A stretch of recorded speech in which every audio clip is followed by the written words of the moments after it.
Breaking news also ti ṣẹlẹ̀ ẹ jẹ́ ká wo nǹkan tó ń ṣẹlẹ̀ Nàìjíríà pẹ̀lú oríṣiríṣi wàhálà ṣá ká tiẹ̀ tó wo náà ẹ jọ̀ọ́ ẹ bá wa like fídíò wa kẹ́ subscribe ẹ lè máa gba àwọn notification oríṣiríṣi. Right here, the Accord Political Party State Secretariat, Yemetu Ibadan. The man of the people and 2027 governorship aspirant, Dr. Oriyomi Hamzat, picks up his expression of interest form. Since the commencement of the exercise on the 22nd of April 2026, many aspirants of the party have picked up their forms to represent their people at various political offices. But today is very different because the man whom the people have called, the man whom the people are rooting for, has come to purchase his own form.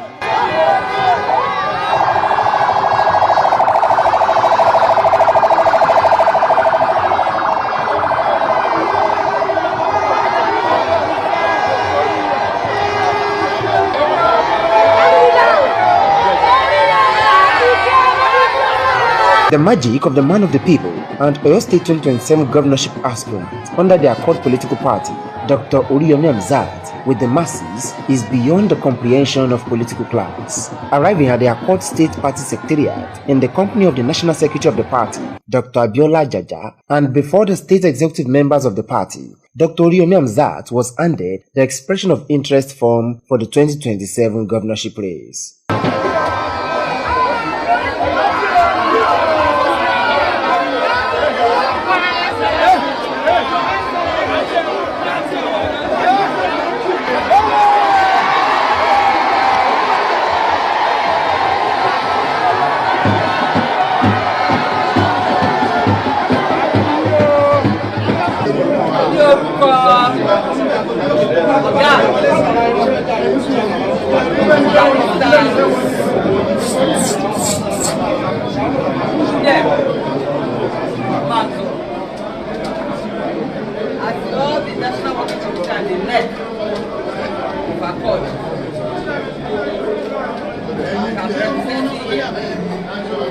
I present this form of expression to our own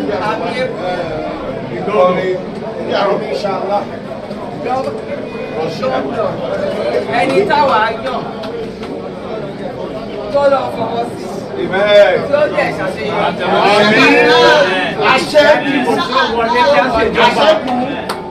Aṣèjọba wọ́tá tó ń bìí máa jẹ́ bẹ́ẹ̀. Tó kù kẹ́ni kankan máa bẹ̀ Ọlọ́run nìkan. Ọlọ́run ọba nìkan ló lè sọ pé bẹ́ẹ̀ ni ó dẹ̀ máa jẹ́ ó dẹ̀ ti sọ bẹ́ẹ̀. Ó ti sọ bẹ́ẹ̀.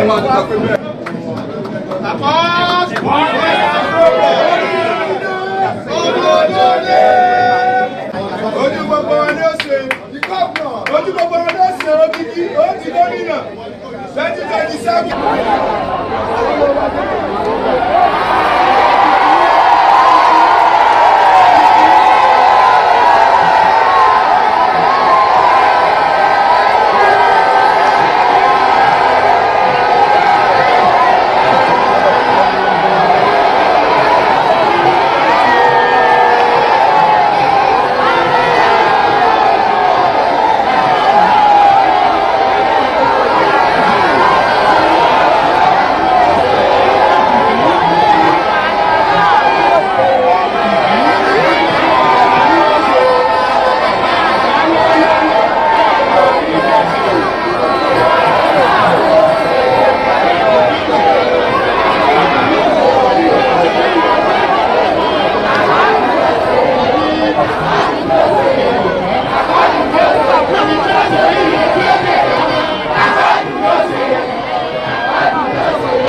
Many aspirants in the party, including the Senate, the House of Reps, and the House of Assembly, were also on the convoy of the #1 aspirant in the Accord, Dr. Oriyomi Hamzat.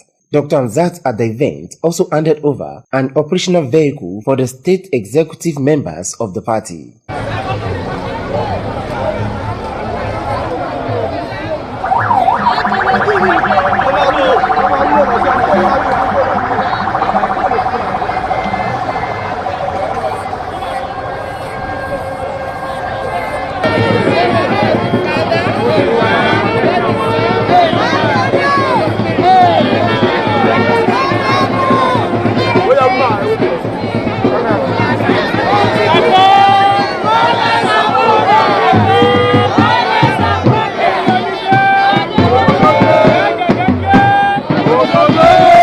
From Yemetu, Dr. Oriyomi Hamzat led the thousands of supporters on a rally to the Oriyomi Hamzat campaign office at Isaliafa, Ibadan.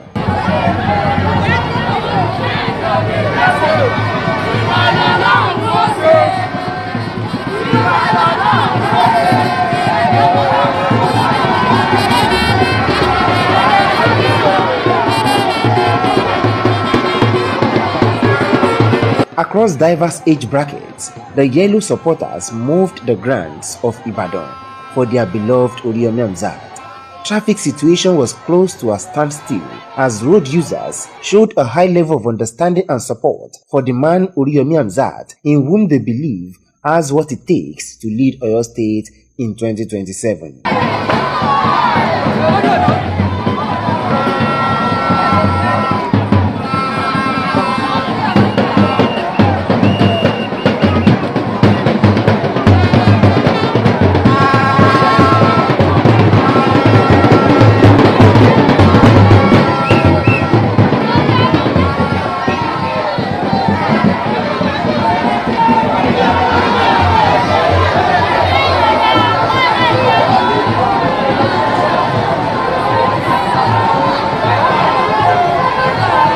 From one market square to another, traders and residents stormed the street to join the rally.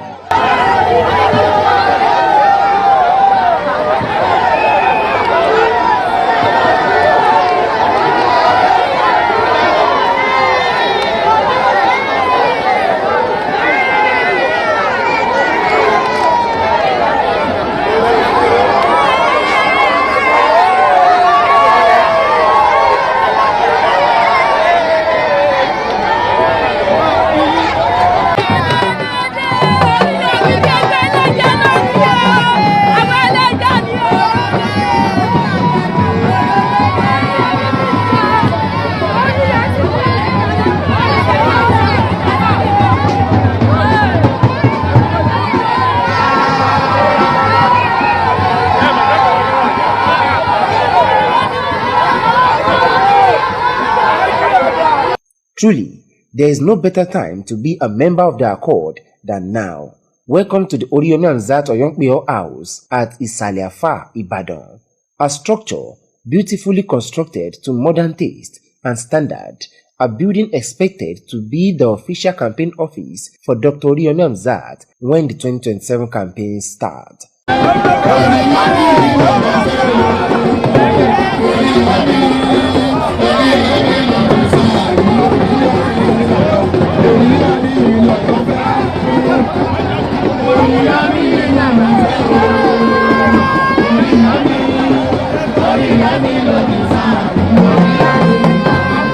Commissioning the building project, the Accord National Secretary Dr. Ajaja praised God for the giant strides of Accord in Oyo State and commended Dr. Oriyomi Hamzat for remaining relentless on the mandate.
As a leader of Accord in Oyo State, as a woman that has gone to National Assembly through this party, and he has been silent for so many years.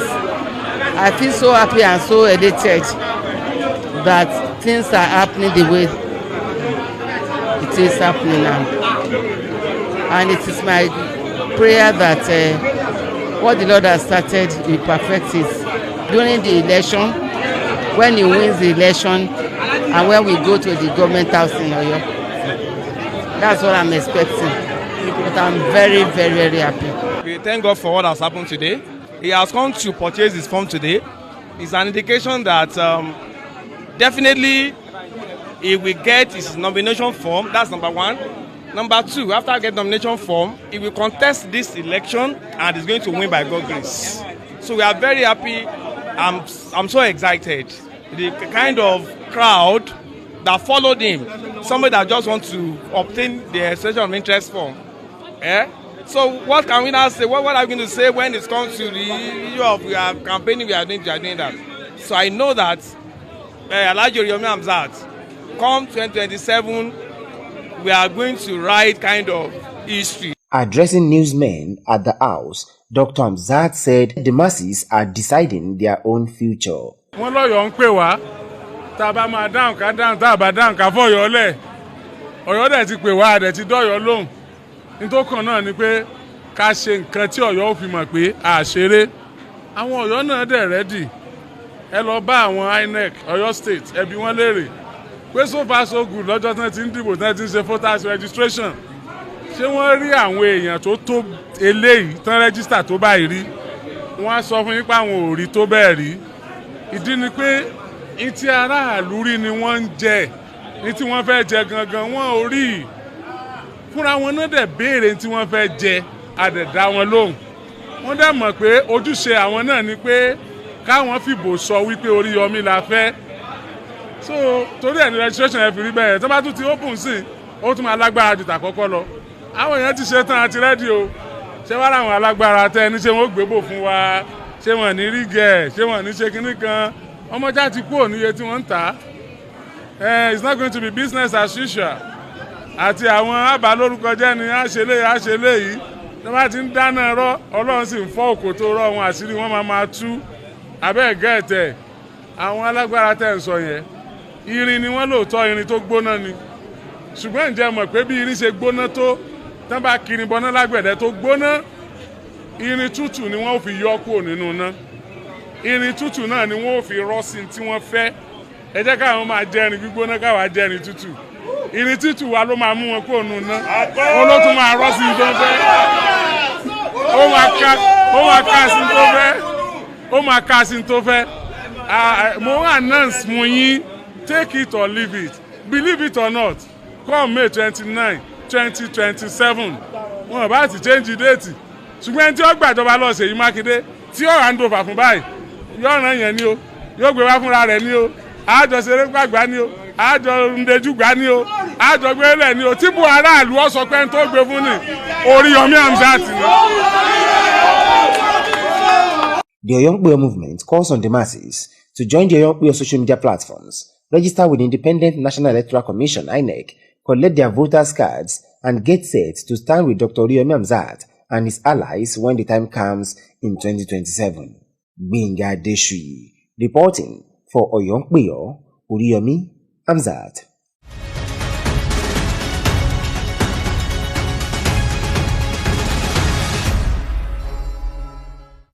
Oriyomi Hamzat, ọmọlúàbí pọ́nbélé, Ọ̀yọ́ ń pè ọ́.